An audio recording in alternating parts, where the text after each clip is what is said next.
Steve Wambach. I live at 9130 Brown, near the Evanstown Park for 40 years. I've been watching Fernbrook very carefully, and there's some problems over there right now. There's a dam on a Class B stream. It's a Class B New York State Department of Environmental Conservation itemized inventoried stream. It also appears on the federal wetlands maps. It doesn't matter what you did in the past or if they forgot to file papers 40 years ago. It's a stream. It belongs to the waters of the United States, belongs to the people of the United States of America. And I love this town. We love it here. It's beautiful. I get tears in my eyes when I sit on my back deck and look out over our town park and look over towards our beach.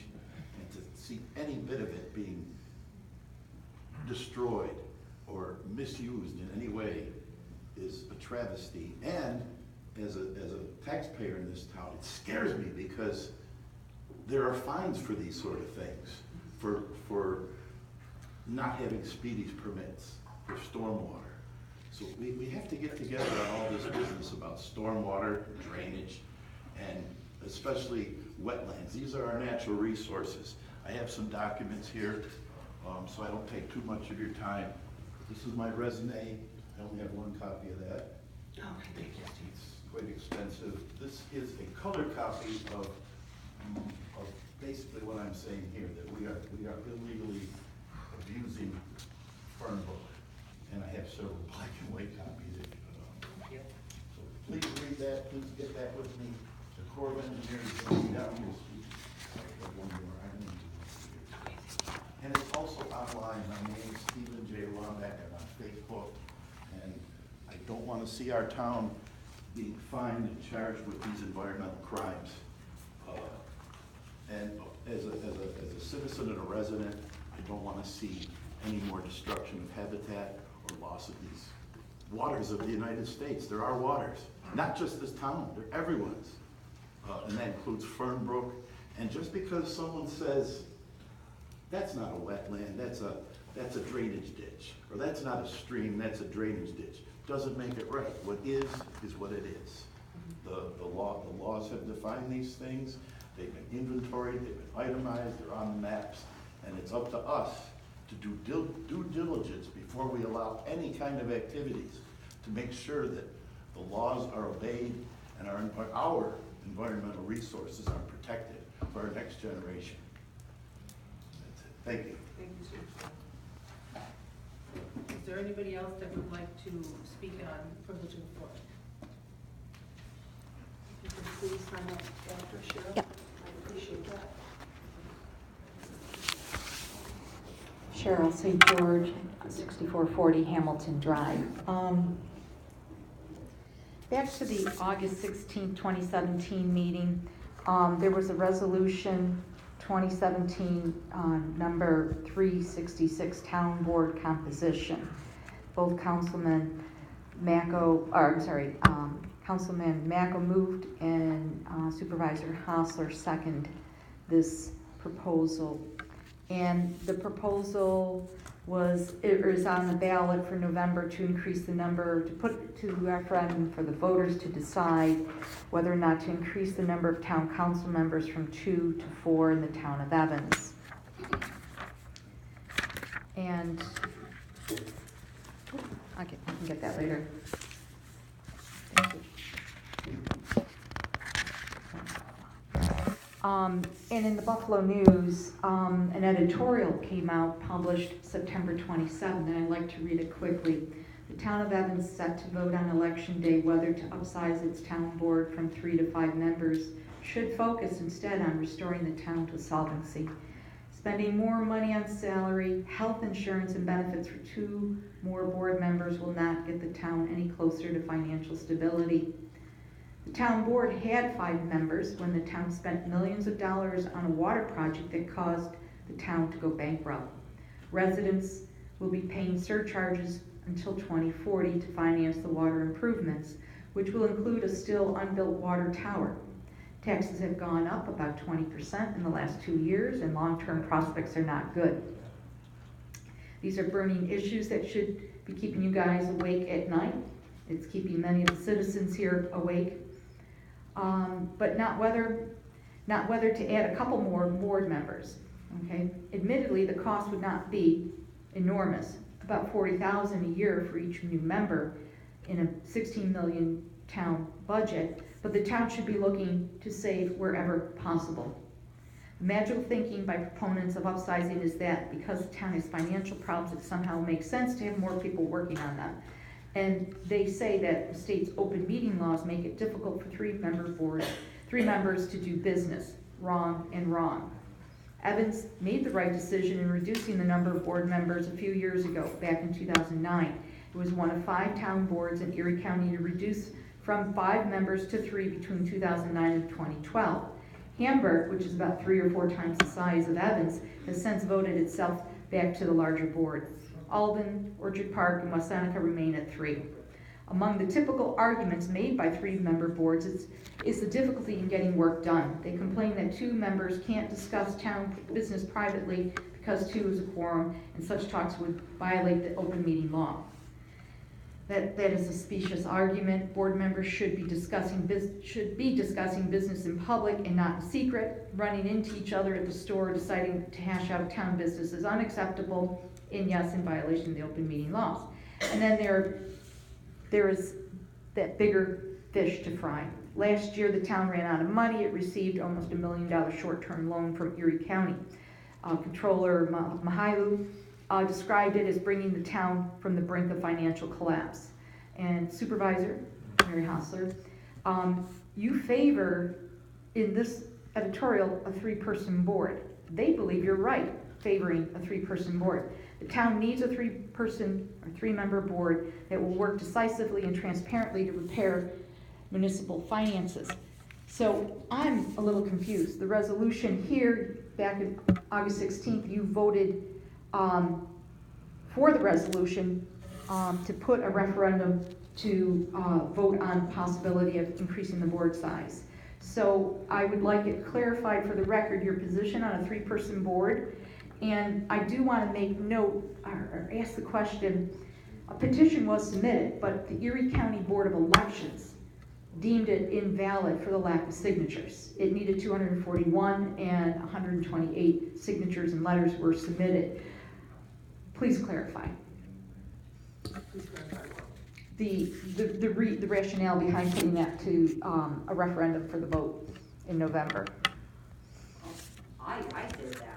But you approved it, I mean, you didn't abstain or, I brought the resolution into play, okay. and I totally believe that this needs to be a 5-man board.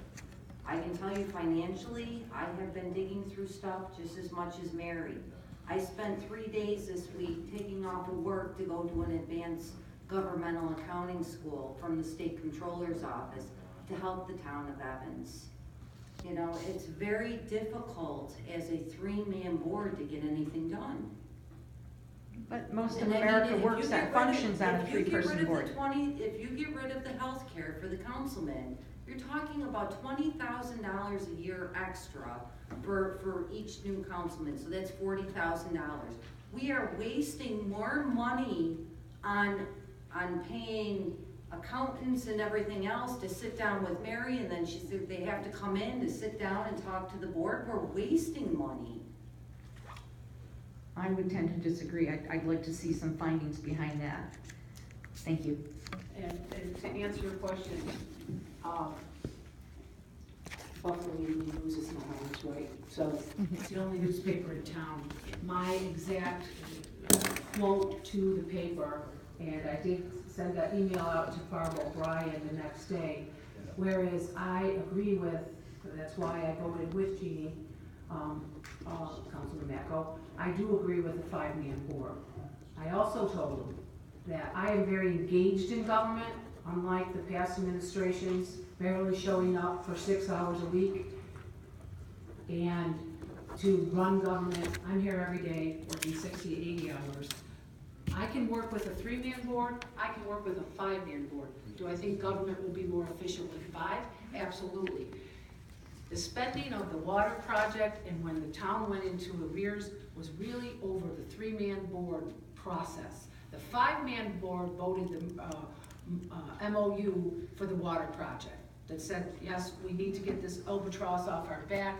That 5-man administration never spent a dime of the $12 million water project EFC loan. That was done over the 2 3-man boards.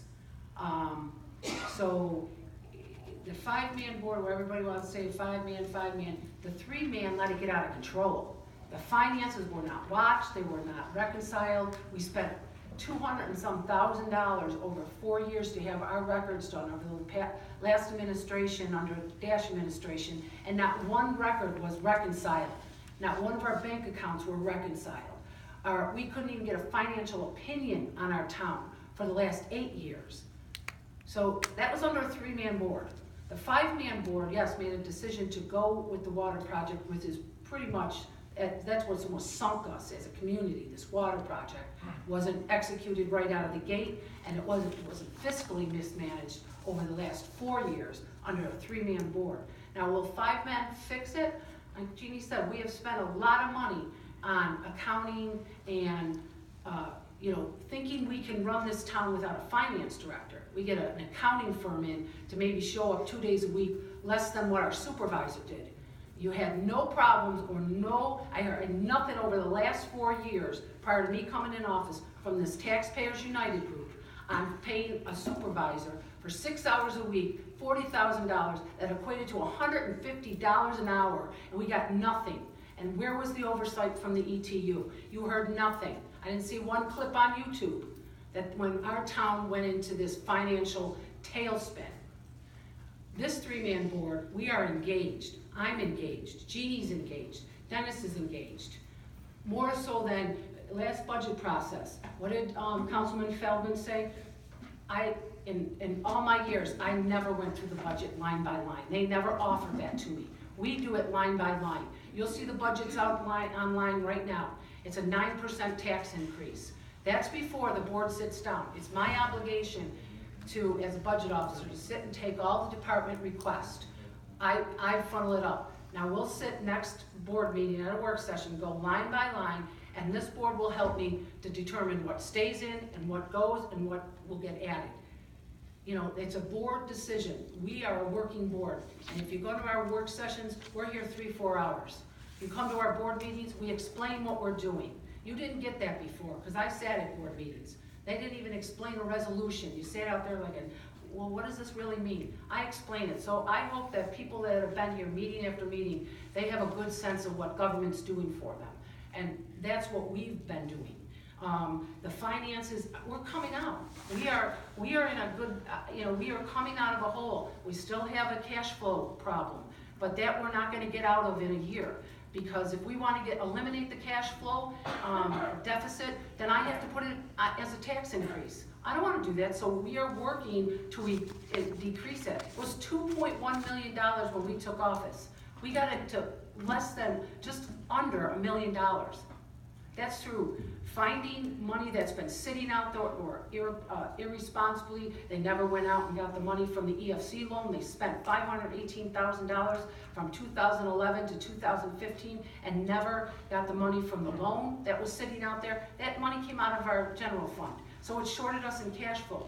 We recovered that over last year. We recovered almost $1 million between fire hydrants, the EFC loan that was mismanaged, and other the franchise fee for the Time Warner that they failed to renew the contract in 2016 when I walked in. That contract expired May of 2015 with $190-some thousand sitting out there because they didn't bother to renew the franchise contract.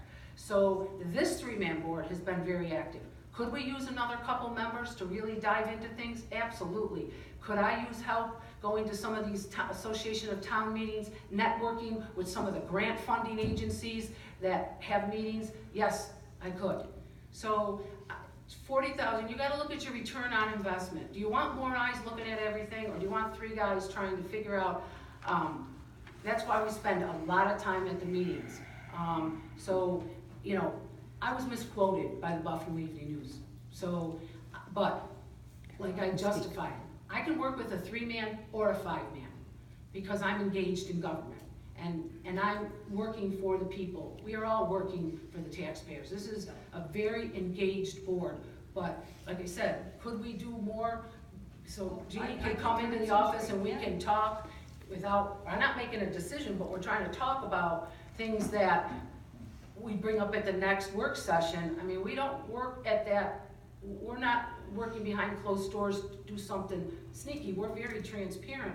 And I think if you've come to the meetings, we give you more information than you've ever gotten from any board. So we're very transparent. You come in my office, I'll talk to you. People are surprised when I return their phone calls. It may take me a couple days because every day my assistant does a very good job of booking my schedule up. I'm like, Mary, God, give us a breathing room. Because I do make every effort, and every phone call is at least an hour because people want to know, and I'll spend the time with them. So, you know, you want me to go on record? I support a 5-man board. I'm not taking questions from the seat. I didn't close the privilege of floor. If you want to stand up, you can sign the paper and take your 3 minutes. So sure, you can come on up. I didn't plan to speak on Norma Bogowski. No, I just need you speak Afterwards? clearly in the mic with your name and address. You won't take my question, but No, you'll but take no, hers? John, No, you have gotta to pick, you gotta go up and privilege speak. of the floor. You have to take the mic. I don't take them from the seat. You have to stand up Yeah. and. I'm Norma Bogowski, Larkin Road, Derby. I didn't plan to speak tonight, but I know, you all know how passionate Peter is about Yep. Certain Point, and he is. I've seen pictures when he was a little boy, he's fishing down there. He grew up there, he's very passionate about it. He's very willing to help you, the town, make this town bigger and better than it's ever been, and I know he can do it. He can get in to see the governor, I know he can. He's done amazing things in his lifetime. I've known him for 30 years. He's willing to help and he can do it. Yes. So if you give him a chance, he can make this town great. Yeah, we appreciate that. And like I said, we met for almost 3 hours the other day, and I said, Peter,